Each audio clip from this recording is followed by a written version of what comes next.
Wednesday night, ESPN at 7 o'clock against the Golden State Warriors. We're going to hear from LeBron at some point when he talks to the media, but everyone holding their breath there. Midway through the fourth quarter, LeBron's still in the game. And by the way, playing the best he's played since he's come back from injury. 25 points in 27 minutes. Lands kind of awkwardly and looks like he turns it a little bit, kind of limped off, Rob. We did see him laughing a little bit later on the bench. Don't know what he's feeling, but that was a scary moment. Well, for me, I watched it closely. Look, he just came down on the guy's foot. And when you have an ankle injury, you can step on a crack, and it's going to hurt. And I think it scared him more than it hurt him, because we know if it would have hurt him, he went immediately to the back. So I'm not worried about it, because if you turn your ankle and you know you're coming back, any little thing can scare you. And it was the right move for him to come on out the game and sit down and relax a little bit.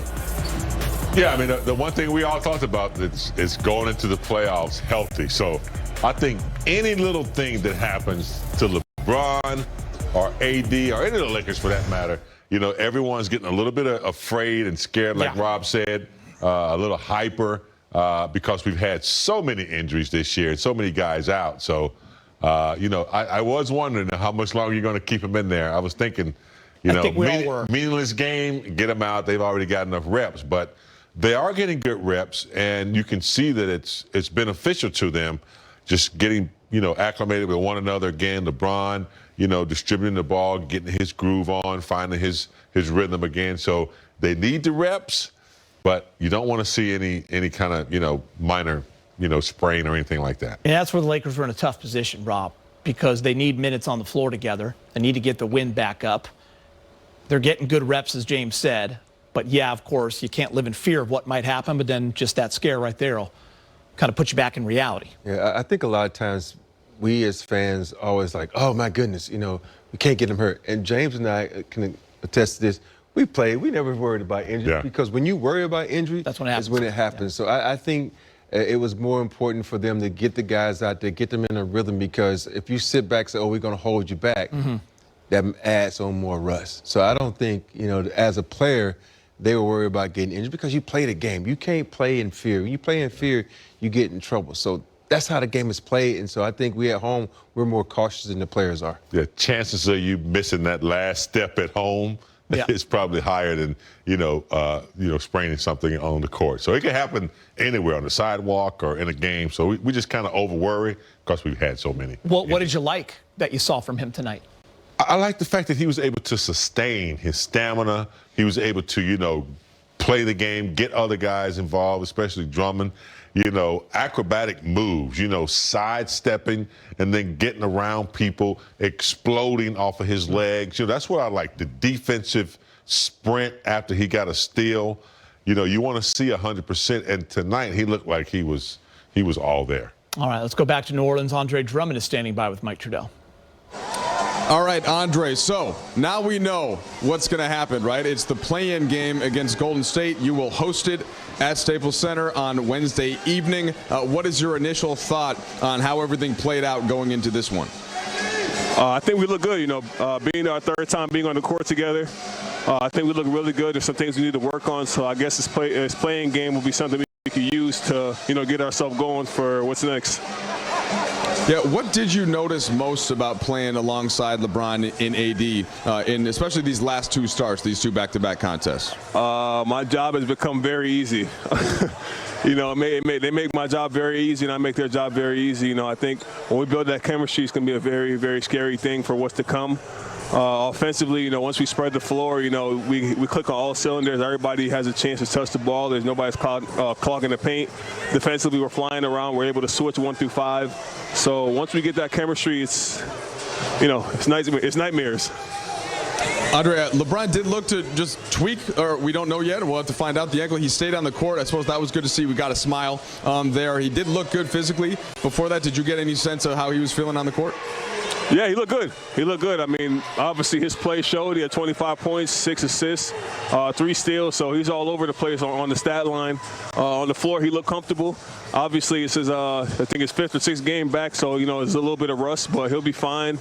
We have a couple of days off till we play again. So looking forward to that and getting ready for that playing game. And last thing for you, Andre, I know you can't think about the first round yet, right? It's all got to be about that Golden State matchup. You'll get a couple days to prep for it. Is there one thought that you have that's most important to think about? Just play to the best of our ability, man. You know, it's a game that we know we can win. Obviously, they're having a hell of a end of the year. You know, Steph is playing great. We just have to do what it takes to beat them, and we can do it. Andre, we appreciate it. Thank you. And it's all set. Game of the year, Wednesday night. All of the NBA will be watching. Los Angeles Lakers versus the Golden State Warriors. The Warriors beat Memphis earlier today. Steph Curry had an incredible 46 points. He also had 6 assists. He had 17 in the third. So it'll be Steph and the Warriors taking on the Lakers. The winner moves into that 2-7 matchup to play the Phoenix Suns. The loser of Lakers-Warriors moves into game number 3, which will be the winner of 9 and 10, Memphis and San Antonio. The winner of game number 3, put them into the top of the bracket. Utah will take on that team, and they will be the 8th seed. The Clippers, unbelievable down the stretch, losing to Houston and OKC. OKC had lost 24 of 25. We were all watching that game. That loss puts the Clippers on the other side of the bracket if the Lakers can win on Wednesday night. So Luka will get another shot at the Clippers like he did last year in the bubble. Denver will play Portland. That is 3-6 right there. So it is all set for you, Big Game James. The West is gnarly. Yeah, I mean, you know, a lot of raging going on over there. Yeah, I mean, I'm ready to get started. You know, Yeah. Regardless of who's playing who.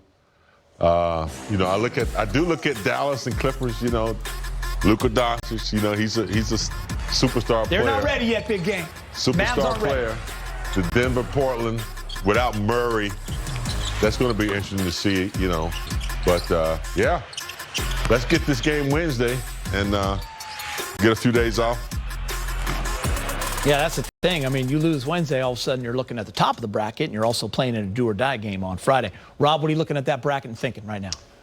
I'm liking it. I'm liking the Lakers' spot if they win on Wednesday. If you look at that bracket, I think it's set up perfectly. You know me, I'm all about positioning And matchups. You wanted this from the get-go. About 2 months ago, you wanted to be on the other side of the bracket. Exactly. And I think because if you look at all those teams that the Lakers are in, they have no dominant big men. Who can guard AD in any of that brackets?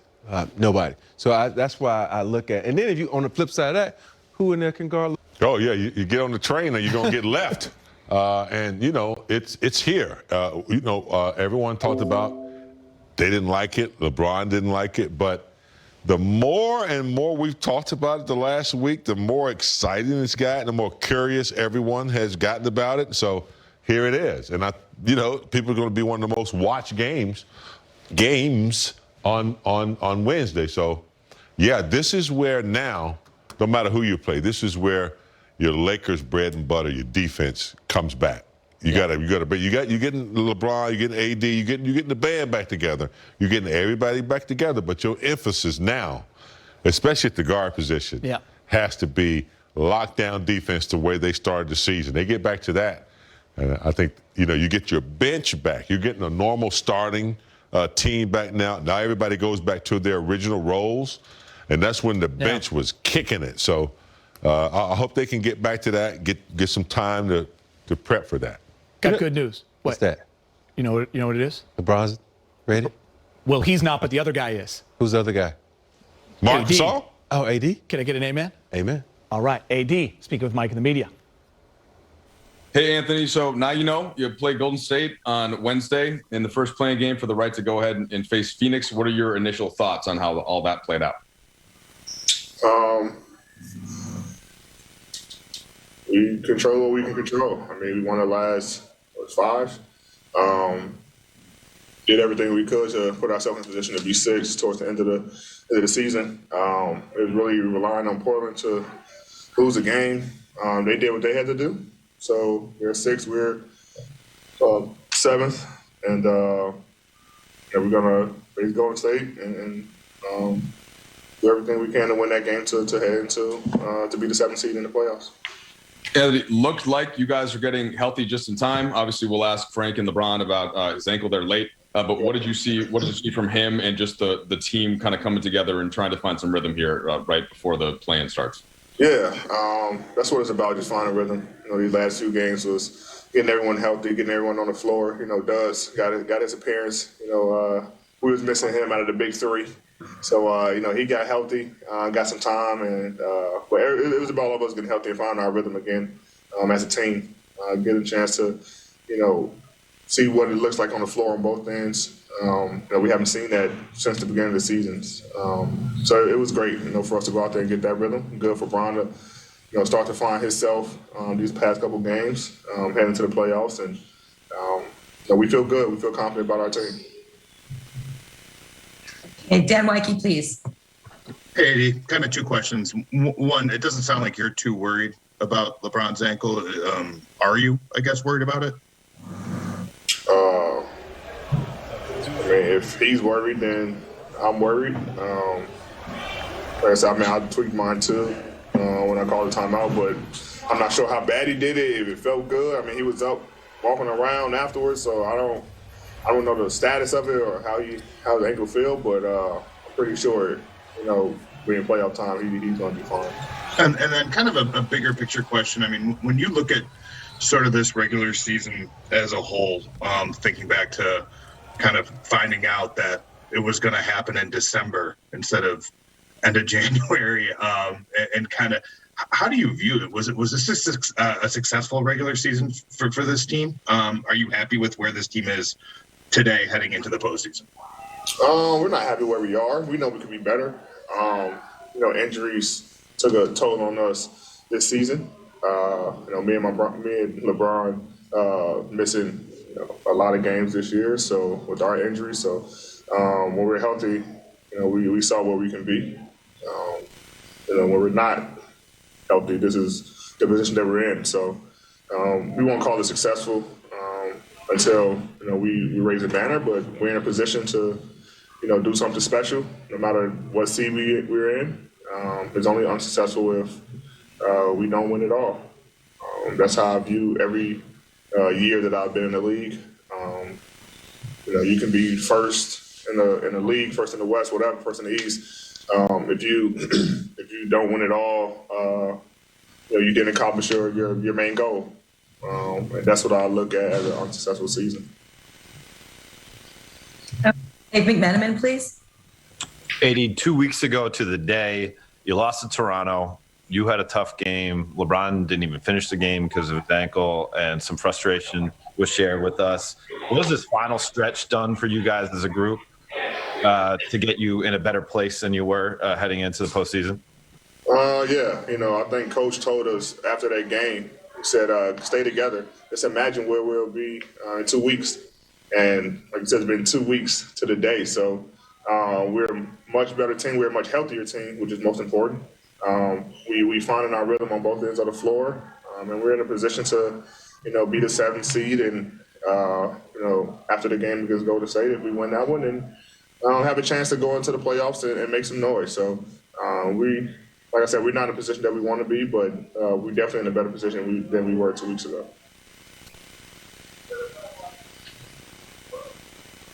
Sorry about that. Kyle Goon. Hey, D. Just what did you learn last year about gearing up for games with high stakes and kind of preparing to play like everything's on the line? Can't put pressure on yourself. You just go out there and do everything you've been doing. Obviously the stakes are a little higher, but you go out there and play basketball, play the style of play that we've been known to play as the Los Angeles Lakers, and we'll be fine. We don't need to put too much pressure on ourselves. We go out there and do what we're supposed to do, then we can win ball games. But if we don't play up to our potential and our capabilities of our team, then then we put a little pressure on ourselves. So that's what I learned. Go out there and have fun, embrace the moment, embrace the challenge. This is a challenge for us. So we got to go out there and embrace it and compete at the highest level and play our style of basketball. And let the chips fall where they may. Okay, we'll try to get a couple more in here. Bill Oram, please. Hey, AD. You obviously know the kind of year Steph Curry has had, obviously in the conversation for MVP. How do you view him specifically and then that Warriors team as a challenge on Wednesday? Yeah, I mean, he scoring title, I think averaging 32. He create problems for every team. His ability to shoot the basketball, get in the paint, make his team better, find guys, is a challenge for everyone. So that's going to be our, focus. He's the head of the snake. If we can limit him, three-point attempts, his free throw attempts, then we have a high chance of winning. And also their role players, their guys are playing great. That team is rolling, playing great basketball. So, we're not going to this game thinking it's going to be easy. It's definitely going to be tough. But we know what we're capable of, and if we do the things we're supposed to do, then we should walk out that building with a W, out of Staples with a W, and it's going to be fun. Like I say, trying to contain, a guy who's in the MVP race who just won a scoring title. It's going to be fun for us, and it's going to be a test for our defense. Okay, Mark Medina, please. Hey, D, good to see you. All things considered, how do you think the team handled all the different forms of adversity this season? How do you think that it can apply moving forward with the play-in tournament and possibly beyond? Yeah, I think we handled it pretty well. We never got too low when we were going through our lowest point. And when we were at the top of the charts in the early season, we never got too high. We stayed even keel, and going through all of this, adversity and ups and downs throughout the season, guys in and out of the lineup, other guys stepping up, playing well, just helps us and makes us a better team in the playoffs. So I'm glad we went through it. It sucked that we had to go through it, but I'm glad we went through it because it added some growth to our team. All right, I think we're good. Thanks so much, AD. Safe travels home. All right, Lakers' final game of the season, number 72. Before the start of the playoffs, Anthony Davis in the lineup. LeBron James finds KCP. He's open. A couple minutes later, LeBron backing down the smaller defender. 9-4 Lakers. On the other end, James Johnson drives the lane. Everyone gets out of his way. Not bad for a 34-year-old veteran, big game. Yeah, he saw the lane, and, he knew Drummond wasn't a huge leaper. Took advantage of it. I like the start for Dennis Schroeder. Rob had mentioned that at halftime. He had 10 first quarter points. Lakers up 6. More Schroeder, Rob. Yeah, Schroeder spotting up for the three. Great pass by LeBron. Drawing in the defense. Kicking out to Schroeder. Schroeder for the tray ball. LeBron now working pick and roll with KCP. This time he's the roller.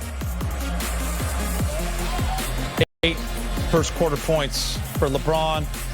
It's Gasol, backdoor cut. Nobody does it better. Caruso lays it in. Gasol misses the 3, but look at the hustle by Caruso. Good to have him back. Foot looks good. The dish to AD. Get out of the way, James. Big dunk. That's just the extra effort that most players don't possess. Most guards will be going back on defense. Not Caruso. He always sees an opening. And then nice ball movement. Again, backdoor, Marc Gasol, 3 passes. The knockdown. Wesley Matthews hits that 3. Schroeder driving baseline, gets fouled hard by Jackson Hayes. Dennis doesn't like it, Rob. No technicals would be issued on the play, though. Props to the refs for not panicking. Right here, just to get tied up. The little guys always, think big guys do stuff on purpose. But Schroeder, get your big dog mode on. Big dog. Oof. Where are we here? Okay, we got LeBron. That's from deep, James.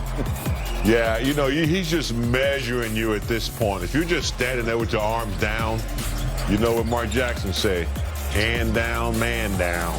Good to see Drummond getting the points, 11 of 22, 6 assists, AD 14, Dre Drum, 13 and 13, double-double. Brez joining us now. Yeah. Looking forward to Wednesday night? Got to talk about it, right? We talked about it a little bit before the game. Lakers 2-1 against Golden State. They lost to them on MLK Day by 2. Went ice cold in the fourth quarter, but their last 2 games really dominant. Beat Golden State by 26 in February, 31 in March. And if you can stop Steph Curry, you're going to do okay. And the Lakers did a pretty good job on him in their 3 games against the Warriors. We cooked up a little graphic for you guys. In fact, even in Golden State's win, Steph didn't play that well. He scored 26, but as you can see, he did not shoot well. So look at those 2 games, guys, especially the middle one. Again, the Lakers won this one easily by 26 points. Steph, not a lot of playing time in this game. But if you can hold him to 39%, 36%, and you see the numbers there all well below that 32.4 points that he was averaging. If you can stop Steph, then what do the Warriors do? Draymond, not a scorer at this point in his career. He takes, what, 4 or 5 shots a game, maybe. You talk about Andrew Wiggins a little bit. He's probably their second best offense option, but he's not exactly, AD as a number 2, or even James Harden or Kyrie or Durant as a number 2 option on that team. So basically, if you can stop Steph Curry, the Lakers will be in pretty good shape, guys. I think it's easier said than done, and I think you're right, Brez. Obviously, the Lakers will come up with some sort of defensive scheme. We've seen it, whether they try to trap. You see it with Dame Lillard and Harden, with Curry, what the Lakers do to get the ball out of his hands. For me, Brez, it's about Wiggins. It's about Bazemore, guys like that. Like, you can't let one of those guys have that special night. Yeah, and I think the key to stopping the Warriors, because they're lacking players and they only have Steph Curry, is knowing how to guard that team. And I think our guards really put a lot of pressure on him. They send so many people, and Schroeder, Caruso, Pope, they can switch. So I see the defense getting back to where it was at the beginning of the season when they had their bench proper and guys were in their proper roles. So I know guys like Wiggins and Bazemore, they can get going, but I don't foresee it in this one game on Wednesday night with the way our defense connects. Valanciunas had a field day today, and that's the one area where the Lakers have a huge advantage. For sure. And that's with AD, Drummond, Gasol, Trez, the bigs, the way they're able to play, whether it's inside out. They had to take advantage of that, Rob. They need to, especially with the addition of Drummond, because I don't think Drummond has played the Warriors, so they haven't really seen Drummond pound the boards. And the other thing about it is, when you have Drummond and then you bring in Gasol, Gasol is really good at double teaming that pick and roll, using that big body, forcing Steph to give the ball up. So this is going to be one of those games where, I hate to say this, that Trez might not play because of the size and what the Lakers can bring with the 3-headed monster with Drummond, AD, and Gasol. So they can just pound the inside, get offensive boards, and also that slows them down on a fast break, meaning Golden State, because that's how that Steph gets a lot of his points. In that fast break, he just steps across half court. But Schroeder and AC Fresh, I guarantee you, are going to be waiting for him as soon as he crosses half court. KCP, Wes, that whole guard rotation. Yeah, no doubt about it. And it's going to be very important for those guys to really pick up their D. And like you said, Rob, not a lot down low for Golden State. James Wiseman, the very talented rookie, he's done for the season. So you're talking about Kevon Looney. And, it gets a little thin after that as far as a true center. Draymond, don't know what they're going to do with him, whether you put him on AD or Andre Drummond. Smart move, Mr. My coach actually took me out of the game for when doing I did it. That. He did? Yes, my high school. You know who you are? It wasn't Rudy T. No, it was Rudy not. T wants you in the Hall of Fame. That coach was dumb. Lakers finished the season on a 5-game winning streak. The only team with a longer streak, the Warriors, at 6. A short while ago, Frank Vogel spoke with Mike in the media. Hey, Frank, before we get to the play-in situation, just wanted to check and see if you had anything on LeBron's ankle. It looked like there was a little tweak there. Yeah, he hopped up, took a few steps on it gingerly, but he said he's good to go. Got it. Frank, sorry, did I cut you out there? Yeah, just said no issues. Got it. Frank, how did you feel about the way that he looked overall? And you could extend that to AD as well, but just LeBron and his return in this back-to-back here. Yeah, just getting a little bit stronger each game. And I think it was important for both of those guys to continue to get a little bit of time together with Drummond. Again, we're behind the 8 ball in terms of cohesiveness with all those guys together, but a lot of positive signs, and excited to be going into the playoff game or the play-in game and the playoffs healthy. Of course, you've seen Golden State 3 times, Frank. They're playing a little bit different the last couple of weeks. Just wondered what your initial thoughts are on the matchup and having 2 days to prep for it. Yeah, obviously they have a championship pedigree with Draymond and Steph and Coach Kerr. Really impressed with their defensive performance throughout the course of the year. They got a top 5 defense, and obviously Steph's playing out of this world. So it's going to be a big challenge, but one our guys are up to. Okay, we will go to Kyle Goon, please. Hey, Frank, obviously you've been making these tough decisions for the last couple games of this year, but how tough is it to kind of give LeBron some minutes in the last game of the season, minutes that I assume he kind of needs, but then also kind of be struck by one of those moments like he had in the fourth quarter where you're not sure for a few minutes what's going on with his ankle? Yeah, you can't worry about that. I mean, you got to play. You got to play, and you can't worry about what hasn't happened yet.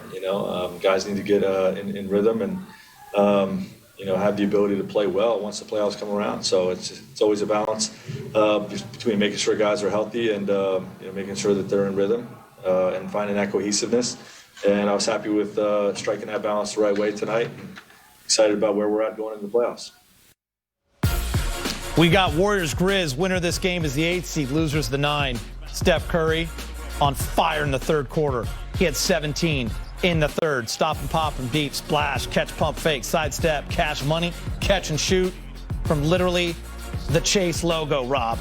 He's a special individual. He's dancing. He's enjoying himself. Fourth quarter, Grizzlies come roaring back. How about this? Ja Morant hits the floater. They're now up 2. But Steph taking over. There it is again. And then one more time. Step back. Bury it. Dagger. Steph scores 46 points, taking a career-high 36 field goals. Warriors win 113-99. They clinch the 8th seed in the West. Baron Davis, remember he played for the Warriors, taking down the Mavs. Nelly Ball. I love Steph Curry. That is an awesome side-by-side. Here are some numbers this season for Steph Curry. 32 points per game, leads the NBA. Oldest to win a scoring title since Michael Jordan. 38 30-point games, most since Michael Jordan. His 337 three-point field goals made leads the NBA. His 5.3 three-point field goals made per game, most in NBA history. Come on, Rob, 72-game season. 5 threes a game, made, not taken, made. That's incredible.